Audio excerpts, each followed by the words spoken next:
Isang mapagpalang araw sa lahat. Ito naman si Rolando Stonanders TV. Dito kami ngayon ni Dodong Glenn, isang vlogger din, baguhan na vlogger. Gano kami ng mga kakaibang kahoy o bato o mutya. Nag-hunting kami dito kanina. So ito yung lugar namin na yan, yung yuga ni tatay nila Glenn. Tapos dyan kita yung bundok, dagat, saka yung sa yan yung city ng Jinsan. Yan kita, saka yung Kapitolyo. Yan. Ganda ng view. Dito kami nakakuha ng maraming shell, kabibi, at mga din, mga iba't ibang mutya. Yan. Yan yung bahay ni Tatay Carling, hindi pa natapos kasi kakalipat lang na ng bahay. Yan ang gusto kong tulungan pag magkapira tayo.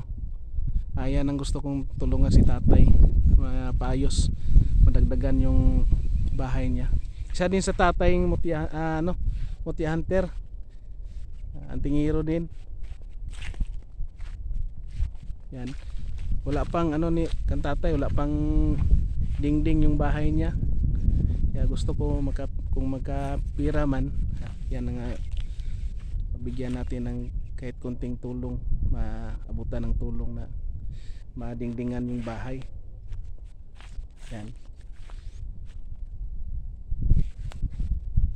Dito kami nakakuha ng maraming shell, iba't ibang klaseng libo na shell.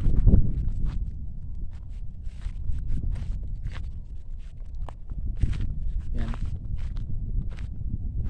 Kita yung city. At dyan, hanggang dyan yung yung mga lupa na magaganda na may mga tanim.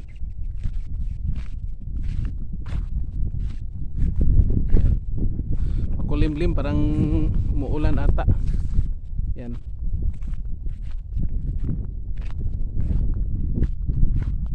Yan, ganda ng view.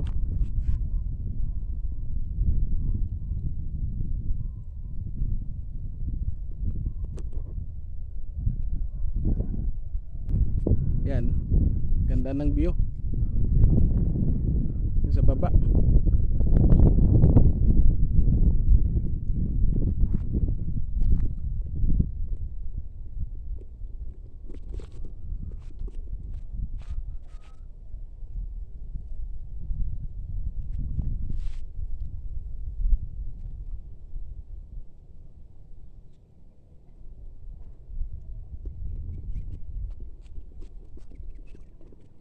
Yan, may mga manok si tatay na alaga. Yan, alagang manok.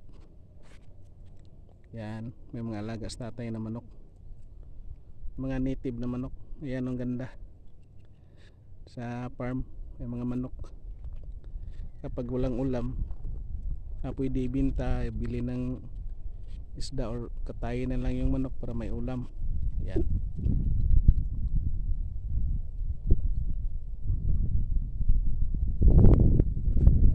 Dapat yung area na paghantingan yan sa taas.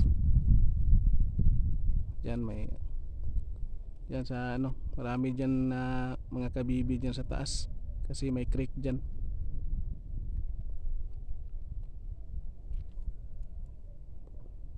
At maraming salamat sa lahat na walang sawang nakasubaybay sa aking munting channel, lalong lalo na yung aking mga kaibigang mutya hunters. Yan. Yan si Dodong Glenn, nag-practice din siya na mag-vlog. Iba din yung ginagawa niya kasi yan, mayroon siyang din ito, marunong din gumagawa ng mga kakaibang diskarte.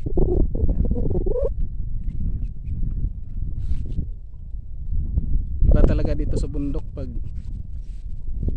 matahimik ang lugar, pangpawala ng pagod.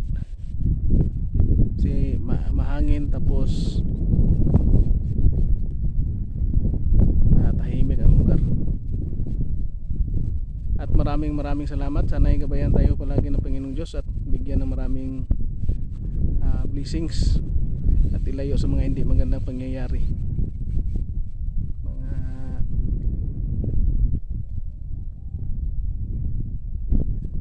At ito lang muna ang ipapakita ko sa inyo, mga hunters. Big shout out na lang sa lahat-lahat, and God bless sa ating lahat.